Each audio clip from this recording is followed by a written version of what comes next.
con mucha frecuencia encontramos a Xóchitl Gálvez con ocurrencias como firmar con sangre. Yo de la experiencia que vengo, cuando veo que la propuesta en materia de justicia es una megacárcel, se me paran los pelos de punta. Hay un punto en donde se trata de hacer el contraste entre las calificaciones técnicas de Claudia Sheinbaum y expresiones que de repente parecen muy improvisadas de la candidata de la oposición, que yo creo que sí es una crítica que debemos hacer. Con mucha frecuencia encontramos a Xóchitl Gálvez con ocurrencias como firmar con sangre, que me parece una frivolidad. Ya vimos demasiada sangre en este país. Pero el problema es que el voto que nos está pidiendo Claudia Sheinbaum, que es el voto que ordena el presidente de la República, no es simplemente para tener una persona que resuelva los problemas, sino que le entreguemos toda la confianza para que rehaga la Constitución a su beneficio, que desaparezcan esos mecanismos que al país le ha costado muchísimo tiempo levantar, que es, pues, sospechar que el gobierno puede abusar, que puede violar la ley, que se puede brincar la Constitución, y necesitamos esos mecanismos.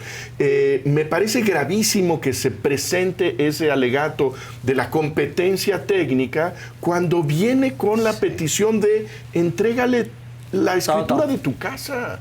Esa es la convocatoria del 5 de febrero. Yo creo que ese es el significado del plan C. Entreguen todo. Su voluntad a estos benefactores que son Morena. Bueno, si ganan las elecciones, desde luego que gobiernen, pero con retenes, con limitaciones, que sigan y que respeten la ley. Y para eso necesitamos vigilantes, que son los que quiere demoler el proyecto del presidente. De todas las instituciones. Pues sí. No, de hecho, yo pensaría que a Claudia Sheinbaum, en el caso de que ganara la presidencia de la República, le convienen los contrapesos, justamente para poder marcar distancia y para poder tener un margen de acción de independencia con relación a López Obrador. Es decir, porque los contrapesos y particularmente el que no haya una mayoría calificada en el Congreso, que creo que es lo más relevante, garantiza primero la independencia y la autonomía del Poder Judicial,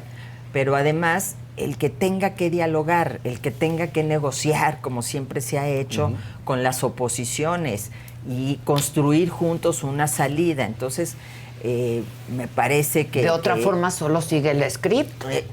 Pero este asunto ahora del golpe técnico desde o sea, ya es increíble, ¿no? De que pretenda la oposición dar un golpe técnico de Estado junto con el Poder Judicial, es decir, quien tiene el ejército, quien tiene las instituciones, quien tiene el poder de la presidencia de la República, habla de un golpe técnico de Estado, pues habla ya también de cierta desesperación, ¿no? De que no hay una empatía de la candidata oficial, no hay un arraigo, no es López Obrador, punto. O sea, Andrés Manuel es un político de otros niveles, de otras alturas, y no se traslada automáticamente, en eso estoy de acuerdo, esa popularidad a la candidata. Y esa, no solo popularidad, porque la marca es muy poderosa, sino el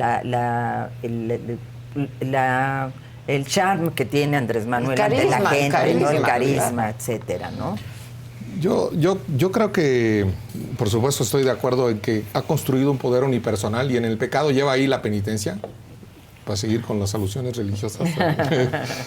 El poder unipersonal, el exacerbado presidencialismo del yo te doy, yo te hablo todas las mañanas, anuló todos los poderes intermedios, y que los poderes intermedios hay que reconstruirlos, porque son buenos.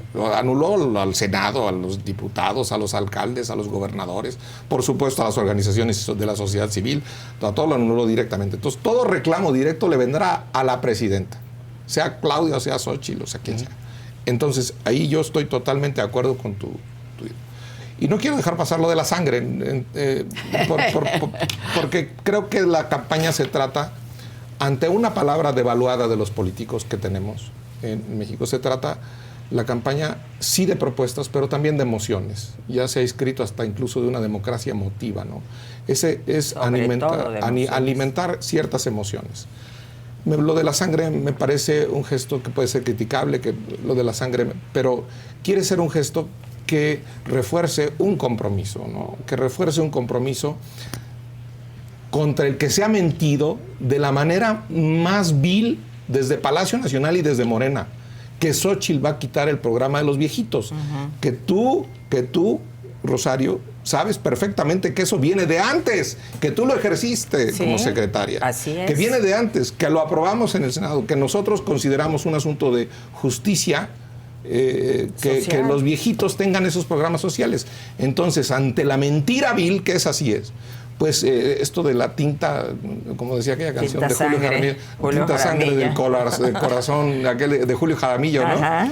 Te escribiré con tinta sangre del corazón. Entonces, ponerlo ahí es algo más emotivo, que refuerce la propuesta o que descalifique la mentira vil de que se van a quitar los programas sociales. Que, por cierto, si algo le hace falta a este compromiso por la paz de la Iglesia y que la Iglesia le habla a la gente, que no es exactamente la Iglesia, porque aquí está Clara Hutzman, aquí está Mariclera Costa, aquí hay unas gentes, claro. O sea, que aquí le hace falta eso. De la Iglesia debe decir, las iglesias, la Iglesia católica y las iglesias deben decir que esos programas sociales están conquistados en la Constitución y están conquistados. Ahora necesitamos hacerlo sustentable. No sé si debamos hablar de una reforma fiscal en una campaña, pero deben ser sustentables. ¿De dónde va a salir el dinero? Sí, porque está esta carrera de quién da más y quién da antes, ¿no? Que es un poco el... Que ya estamos en eso, ¿no? Yo estoy ya leyendo los spots también de la oposición, oyéndolos, de que ahora te van a dar a ti, joven, cuando cumplas 15 tantos, 20 tantos, digo, es que estamos cayendo en esta trampa. Para que te arranques, estamos cayendo. Como si no hay ningún límite a las arcas del Estado, no tenemos que pensar en los impuestos porque solamente hay que hacer el cheque, ¿no? A mí me parece que ese tono del discurso y de la discusión política pues es muy elemental, ¿no? Clara dijo que a los 57 pensión, pues yo ya estoy pensando votar por Clara, ¿no? Tiene que haber estos programas de transferencias monetarias, pero focalizados, pero tienes que tener una política de enfoque de derechos. Y es donde yo no veo o sea, sí veo esta carrera por quién ofrece más, cuando sabes que la cobija es de un tamañito y si le quitas de este lado, pues entonces ya descobijas ciertas cosas elementales, como ha pasado en todo lo relacionado con el mantenimiento para poder, ¿no? Estamos en una crisis de agua, las carreteras están hechas pedazos, el aeropuerto no funciona, porque tienes que dar acá. Entonces, sí, pero ¿cómo le hace? Sin reforma fiscal, imposible. Y nadie habla de reforma fiscal. Y también creo que se vale, y en eso sí estoy muy de acuerdo con Jesús, en decir que de la oposición falta cierta coherencia, ¿no? Es decir, yo de la experiencia que vengo, cuando veo que la propuesta en materia de justicia es una megacárcel, se me paran los pelos de punta. O sea, digo, ¿cómo? Desde una visión de país, de república, nuestro tema es una megacárcel y no realmente un sistema de justicia que sea eficaz, que sea eficiente, que sí haga justicia, que no persiga adversarios políticos, que no se abuse de la prisión preventiva, que no haya mujeres en la cárcel por años. Pues. Y por el otro lado tienes que vamos a elegir a los jueces. Bueno, entonces, ¿dónde están las propuestas? Y creo que en materia de justicia sería interesantísimo que se hiciera un ejercicio similar al que hizo la Iglesia por parte de toda esta experiencia que tenemos en materia jurídica, de facultades, de escuelas, de barras de abogados y todo eso, porque creo que es uno de los grandes asignaturas pendientes y que no se resuelve ni de una ni de otra manera. Ya después Xóchitl amplió un poco su propuesta, diciendo incluso, pues yo tengo una hermana en la cárcel, ¿cómo no voy a entender el tema, no? Pero seguimos en esta lógica punitiva y no en una lógica verdaderamente restaurativa y de entre menos gente en la cárcel, mejor.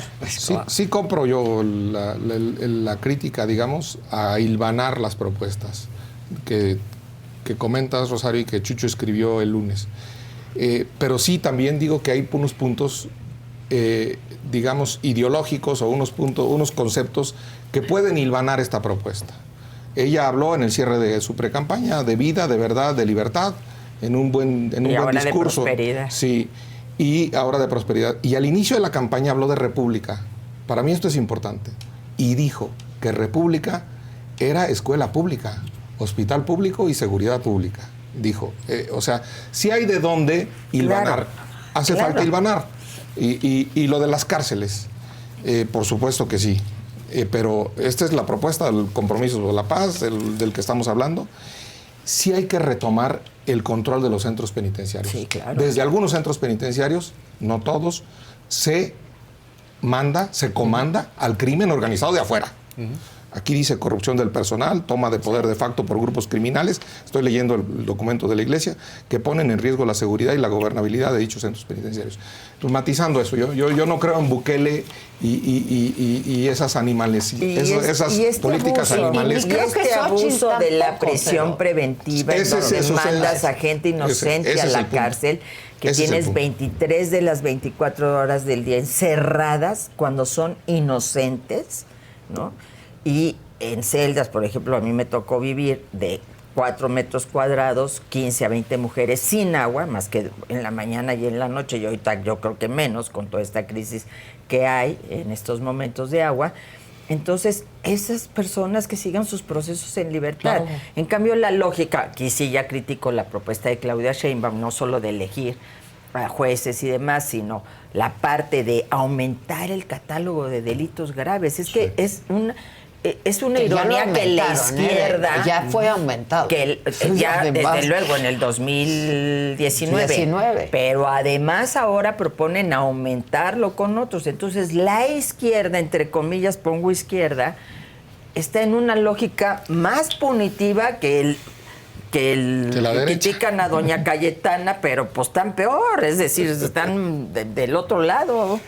Ahora, Germán, dices que hay propuestas que son valiosas, pero que están desarticuladas. Claro. A mí lo que me parece es que el tiempo de la campaña se va a acelerar muchísimo. Sí. Que tenemos un calendario absurdo. Llevamos en este circo demasiados meses, pero sin la posibilidad de tener propuestas. No se podía tener una discusión entre quienes aspiraban a la presidencia, al Senado, gubernaturas, porque tenían que decir que aspiraban a ser coordinadores de no sé qué cosas. Sus sueños, sus ideas. Tendría que estar ya ese proyecto muy cocinado. No, tendríamos que tener nosotros un diagnóstico y un relato claro, persuasivo y competente de qué es lo que hay que hacer con los temas urgentes. Lo que hay del lado del oficialismo es bastante claro. Sí, la continuación de todo es el continuismo. Lo mismo. La imagen del segundo piso a mí me parece terrible. Porque no voy a abrir ninguna brecha distinta. No estoy viendo a ver si abro un caminito distinto de algo que se le olvidó al señor. No, arriba voy a montar otra carretera con el mismo destino. Bueno, como en la que venía ahí ahorita parada, ¿no? Que sus segundos pisos. Frente a eso sí tendría que haber ya en este momento el diagnóstico y la propuesta con mucha claridad. Porque las semanas van a ser muy cortas ya. Sí, lo que tenemos nosotros para la difusión de esa oferta es un tiempo muy breve. Ahora, yo quiero preguntarles algo. ¿Cómo se ganan elecciones? ¿No? En la tierra. Con propuestas. Con emociones. Porque eso es algo de lo que decía Germán, ¿no? Bueno, el simbolismo, la emoción. Una de las mejores propuestas. Pues los únicos que han estado en ese deporte son Germán y Rosario. Ustedes. Una de las mejores propuestas que ha habido en este país, en democracia, digamos, fue derrotada, y lo digo, Inglés y Computación, de Francisco Labastida. Es una propuesta que hoy estaríamos en otras circunstancias, nuestros niños, nuestros jóvenes. Pero que es muy concreta, muy entendible, muy clara. A eso me refiero. Ayer en el ITESO, en Guadalajara, Xóchitl habló de propuestas claras.